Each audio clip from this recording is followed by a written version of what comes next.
Alors, quelles sont les vraies raisons de vous faire accompagner quand vous avez envie de faire vos diverses démarches administratives ici au Paraguay? Eh bien, bonjour à vous, je m'appelle Stanislas Danjou et aujourd'hui, je voulais vous parler de mon métier. Donc, mon métier, ça s'appelle être un gestor. Ça, c'est vraiment le mot qu'ils utilisent ici au Paraguay, c'est le mot qu'ils emploient. Et c'est un métier qui est très connu ici, en tout cas au Paraguay, parce que, eh bien, il faut savoir que l'administratif au Paraguay, c'est vrai que pour faire les différents papiers, il faut savoir qu'ils ont conservé leur ancien modèle au Paraguay. Et pour ceux qui savent, alors déjà l'administratif c'est compliqué. L'administratif en plus en Amérique latine c'est compliqué et au Paraguay, donc ils ont conservé leur ancien modèle. Avant, moi je les suspectais de rendre les choses exprès compliquées. Et donc je me disais, oui, ils ont fait exprès de rendre les choses compliquées pour qu'il y ait des personnes après qui en fassent leur métier et qu'après qu'ils fassent la promotion du Paraguay. En réalité, ce n'est pas aussi complexe que ça. L'histoire est plus simple, c'est juste que, eh bien, ils sont restés sur finalement, eh bien, leur ancien modèle. Ils n'ont pas beaucoup changé et ça fait que, généralement, ouais, pour faire ces papiers, c'est assez complexe. Voilà. Et du coup, je voulais dans cette vidéo vous parler de 5 avantages vraiment unique que vous allez pouvoir avoir spécialement si vous faites accompagner par un gestor, justement. Et on va directement commencer par le premier avantage qui est un avantage, vraiment une raison en tout cas très émotionnelle. Pourquoi vous demandez à un gestor de s'occuper de tous vos papiers. Je vous dirais que c'est la raison numéro 1 pourquoi moi on me contacte. Et ça va concerner l'espagnol, parce que quand vous passez par un gestor voilà, qui est francophone et qui parle aussi espagnol, tout simplement vous n'avez pas besoin de parler espagnol. Et c'est vrai que si vous arrivez au Paraguay, vous parlez un peu espagnol, mais voilà, c'est un peu niveau débutant.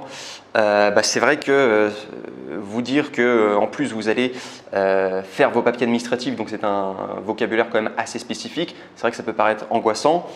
Voilà, avec des mots comme tramite, constancia, aclaración, empadronamiento, voilà, tous ces mots comme ça.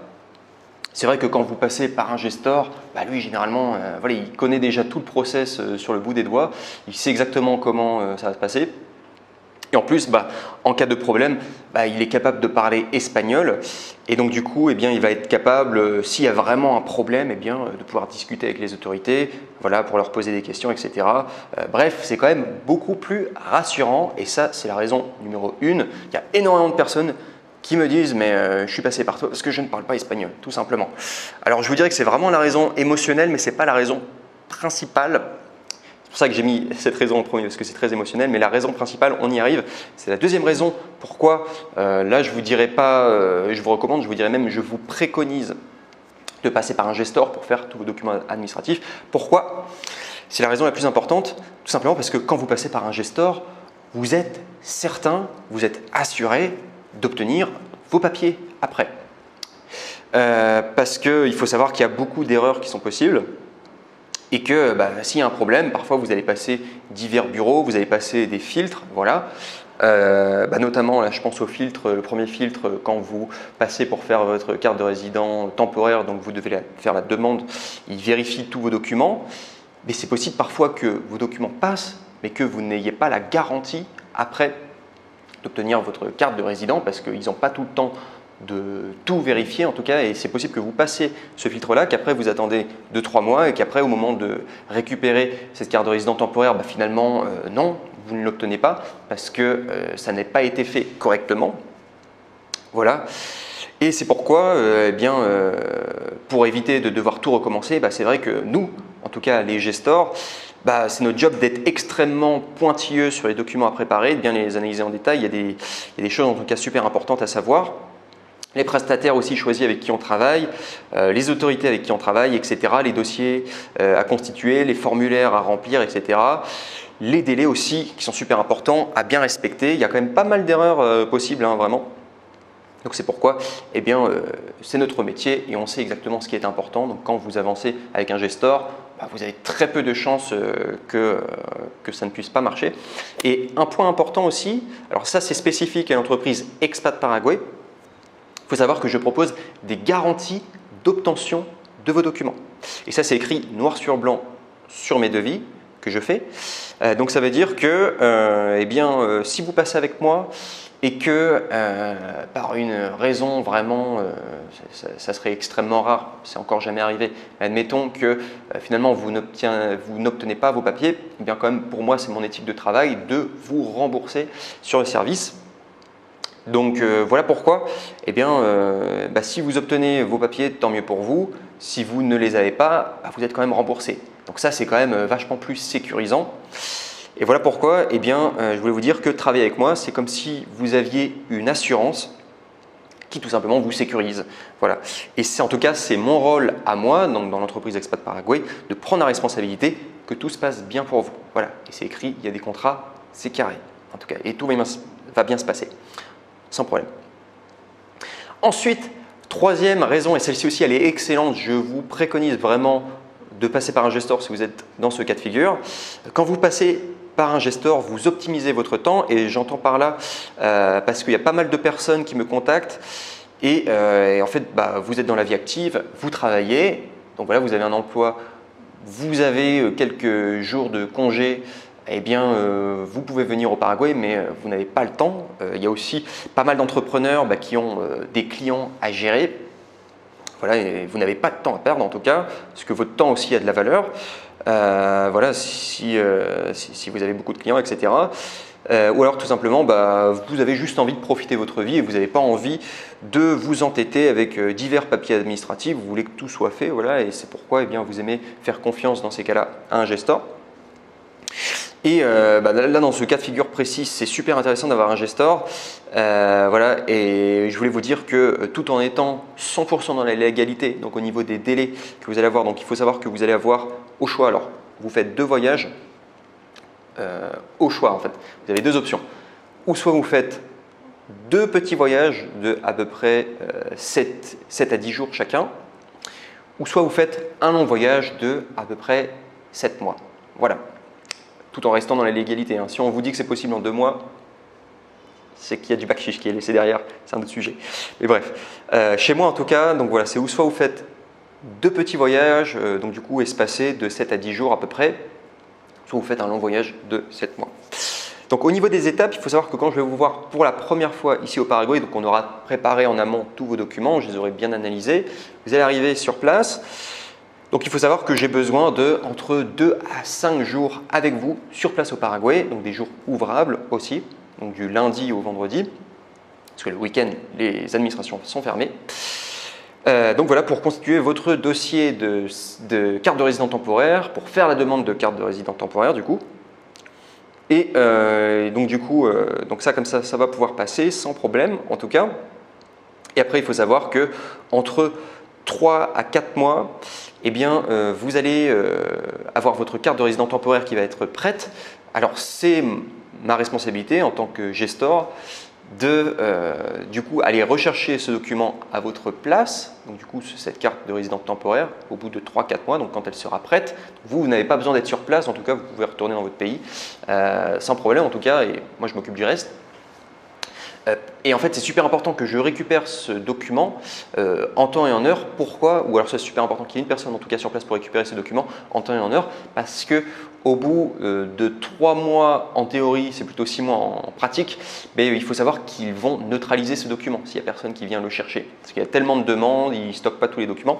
Donc il faut obligatoirement qu'il y ait une personne sur place pour pouvoir récupérer ce document. Donc c'est moi qui me porte en tout cas volontaire pour faire ça.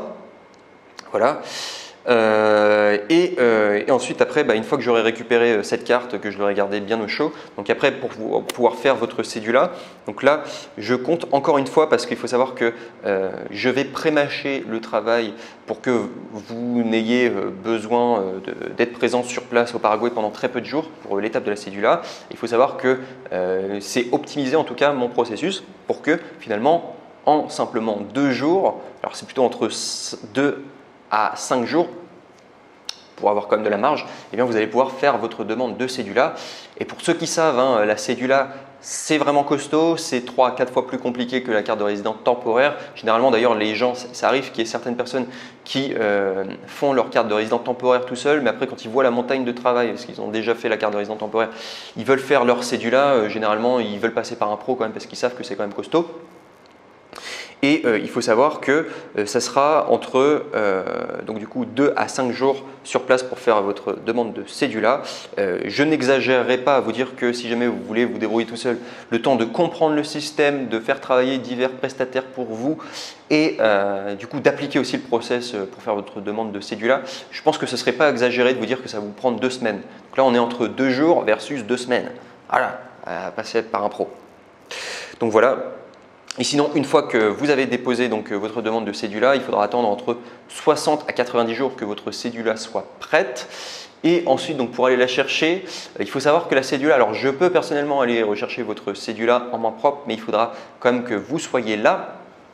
Parce qu'en fait, après, il faut magnétiser la carte et pour magnétiser la carte, il faut obligatoirement que vous soyez présent avec moi.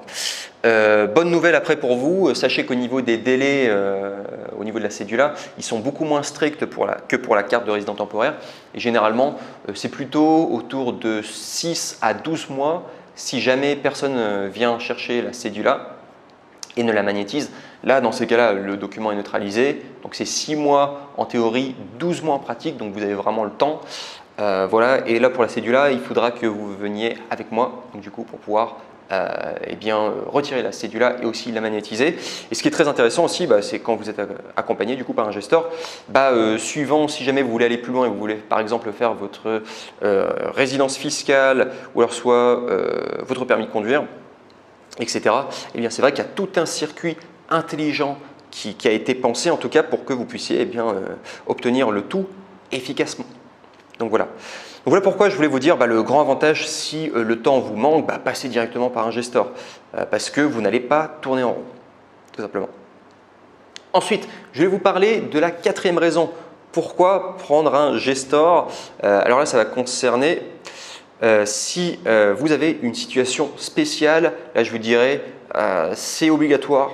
Parce que vous allez faire n'importe quoi si vous avez une situation spéciale. Donc j'entends par là, la dernière fois par exemple j'ai eu au téléphone, donc cette personne sans révéler son nom, mais elle était de nationalité belge, donc elle avait le passeport belge. Il faut savoir directement dès que vous êtes belge, c'est une situation spéciale parce que votre passeport n'a pas le même nom que votre acte de naissance par exemple et tous vos autres documents administratifs. Parce que il faut savoir que vous avez plusieurs prénoms, vous avez un nom.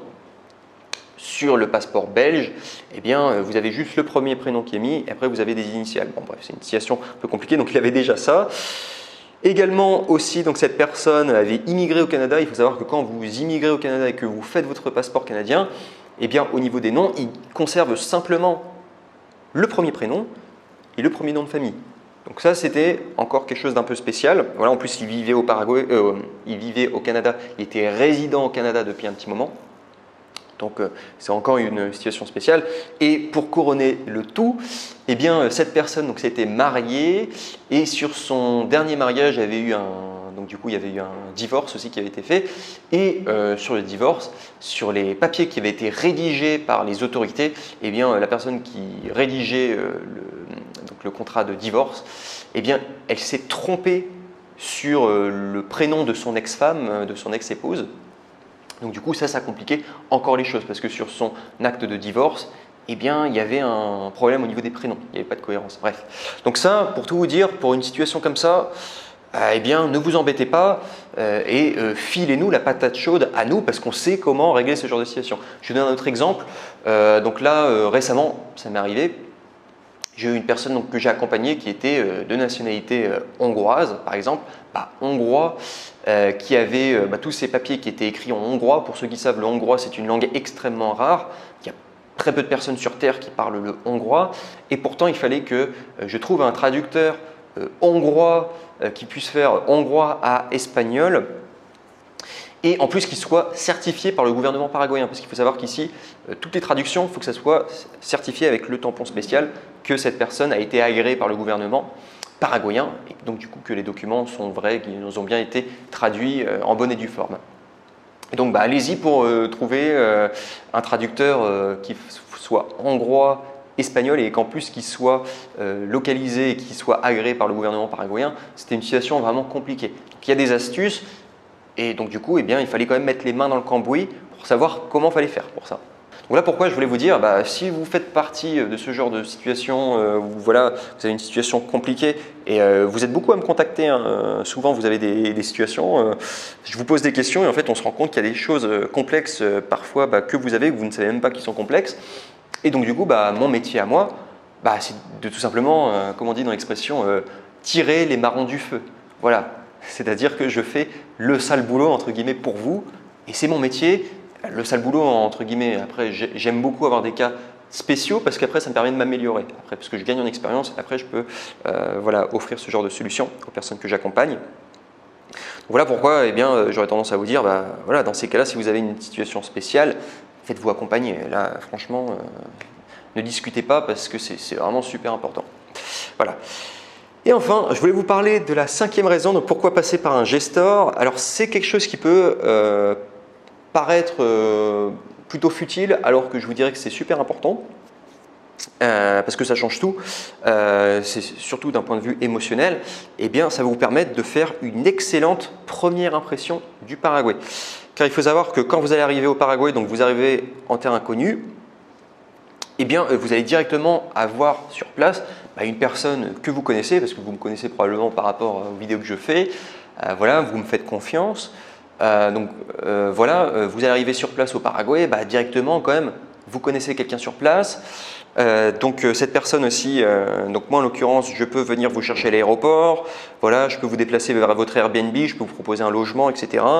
Je m'occupe de l'administratif avec vous, je passe beaucoup de temps avec chaque personne.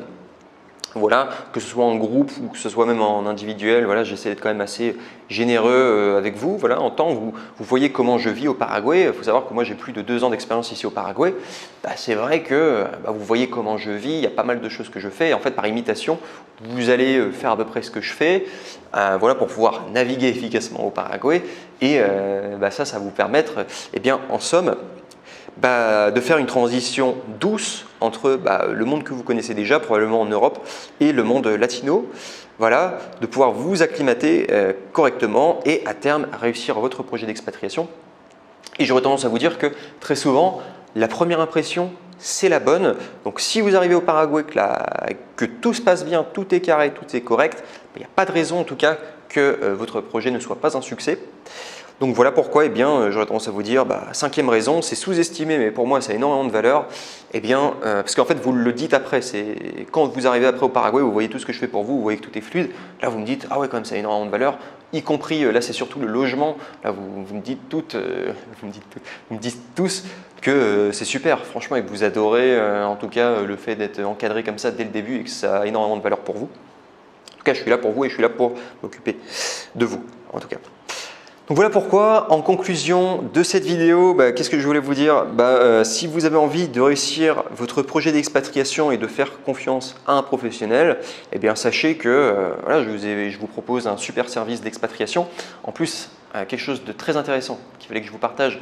Il faut savoir que le métier de gestor, du coup, c'est connu au Paraguay. Il faut savoir qu'au niveau des tarifs paraguayens, très intéressant, il faut savoir que moi, comme je fais passer plusieurs personnes à la fois, moi je compte beaucoup sur le volume pour que mon activité soit rentable, donc c'est gagnant-gagnant. Ça vous permet à vous, qui voulez vous faire accompagner, et du coup de passer par un gestor, d'avoir des prix qui sont quasiment, je veux dire même, c'est exactement les mêmes pour le premier pack que je propose en tout cas, donc le pack essentiel, c'est exactement le même prix que si vous passez par un Paraguayen. Parce que vous allez voir, c'est du travail derrière, les Paraguayens, ils vous facturent à peu près le même prix. Sauf que moi, en l'occurrence, je parle français, et en plus je connais toutes vos problématiques concernant votre pays d'origine pour faire en sorte que votre dossier soit accepté, etc. Donc franchement, j'aurais tendance à vous dire que pour bénéficier de ces 5 avantages que je vous ai donnés dans cette vidéo, pour moi ça vaut vraiment le coup.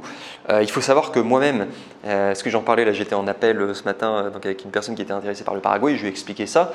Je lui ai expliqué que moi au tout début, quand je suis arrivé au Paraguay, donc ça fait à peu près 2 ans, quasiment 2 ans et demi que je suis ici au Paraguay, je vous montrerai des photos pour dire qu'il y a des preuves. Je vous montrerai des photos du premier tampon sur mon passeport qui a été mis par rapport au Paraguay. Tout le temps qui s'est écoulé avant que je fasse ma carte de résident temporaire, avant que j'obtienne aussi ma cédula. Il faut savoir que les délais normaux quand vous passez par un gestor, donc c'est à peu près 7 mois, donc c'est carré et vous obtenez tous ces papiers importants. Il faut savoir que moi, comme je suis arrivé au Paraguay et que ça traînait, que j'appréhendais beaucoup le fait de faire l'administratif parce que je savais que j'allais devoir quand même me manger un gros dossier. Voilà, comme j'avais pas non plus cette expertise, etc., c'est vrai que j'ai voulu me débrouiller tout seul. Donc j'avais des amis paraguayens qui m'ont quand même aidé, qui m'ont donné quelques pistes. J'avais un ami, là paraguayen, lui c'était son métier, donc il m'a quand même donné pas mal de pistes. Mais vu que j'étais européen, c'était encore différent, donc c'est pas passé du premier coup. J'ai eu pas mal d'allers-retours, j'ai quand même pas mal galéré. Voilà, j'ai pas mal tourné en rond. Et au final, ce qui est très intéressant, c'est qu'au lieu de passer 7 mois pour faire tous ces papiers, eh bien, vous pourrez le regarder par rapport aux différentes dates. Je vous montre par rapport à tous les papiers que j'ai, ça m'a pris 19 mois. Donc, autrement dit, j'ai énormément galéré, ça m'a pris 1 an et demi. Voilà, et aujourd'hui, je le regrette parce que en fait, je suis au Paraguay depuis à peu près 2 ans et demi. Je suis vraiment sur le territoire, etc. Et pourtant, je n'ai toujours pas ma carte de résident permanent. Donc la carte de résident permanent arrive après 2 ans de temporaire, tout simplement parce que j'ai traîné et je regrette aujourd'hui de ne pas m'être fait accompagner par un gestor parce que je pense que ça aurait été la solution la plus simple. Voilà tout. Bon, après, l'avantage, c'est qu'aujourd'hui, comme j'ai été parmi les premiers qui ont galéré, pour tout vous dire, ça c'est une anecdote, c'est assez intéressant, mais quand j'étais parti pour faire ma cédula, surtout parce que la cédula c'est assez complexe, je me souviens, j'avais fait passer le dossier, j'étais arrivé dans leurs différents bureaux, etc. J'avais demandé ma carte de cédula. Tous les Paraguayens, donc les autorités, ils m'ont regardé l'air de dire « Il n'y a personne qui t'accompagne ? Il n'y a aucun gestor ?» J'ai dit « Non, j'ai tout fait tout seul. » Ils m'ont regardé, limite, ils m'ont applaudi, l'air de dire « Putain, t'as tout fait tout seul, bravo quoi !» Quand même parce que c'est super chaud. Et donc, voilà, j'avais quand même réussi à tout faire tout seul et donc c'était une grande fierté. Et vu que les papiers étaient très compliqués à obtenir et que moi-même j'ai eu beaucoup de soucis à le faire, eh bien, je me suis dit, il faut que j'aide les personnes qui veulent obtenir leurs papiers au Paraguay efficacement, voilà, sans aucun problème. Et c'est ainsi que je suis devenu gestor. Voilà, terme. Et après, il faut savoir que pour le Paraguay, donc je faisais déjà un peu de contenu sur le Paraguay. J'ai aussi eu la chance d'obtenir le nom de domaine Expat Paraguay. Je me suis dit c'est un signe peut-être du destin qu'il fallait que je fasse cette activité parce que c'est l'un des meilleurs domaines que vous pouvez trouver, en tout cas un des meilleurs noms de domaine. En plus, j'avais le nom de domaine sur Instagram qui était disponible, @expatparaguay. Je me suis dit c'est un signe du destin, ça veut dire qu'il faut que je fasse cette activité d'aider les gens à s'expatrier au Paraguay. Et en plus, après, de fil en aiguille, j'ai aussi écrit un e-book sur le Paraguay. Voilà, j'ai été vraiment inspiré, donc je trouve que je vous ai fait un excellent e-book. Je me suis dit, après avoir obtenu le super nom de domaine, et en plus après avoir fait un e-book sur le Paraguay qui est excellent, qui est gratuit d'ailleurs, que vous pouvez télécharger, qui est disponible pour vous. Voilà, je me suis dit, c'est bon, je suis fait pour devenir gestor là. C'est pour ça que je me suis lancé à 100% dans cette activité. Et aujourd'hui, je suis content parce que ça donne des résultats. J'accompagne beaucoup de personnes et je vois que ça se développe. Et je pense que c'est ça le plus important. Voilà. Donc sinon sur ce, on va arriver à la fin de cette vidéo. Si jamais vous voulez vous expatrier au Paraguay, regardez bien ma vidéo de présentation, j'explique tout. C'est le premier lien en description. Et si jamais vous avez envie de télécharger mon e-book sur le Paraguay, ce sera le deuxième lien en description. Et je vous dis à très bientôt. Ciao.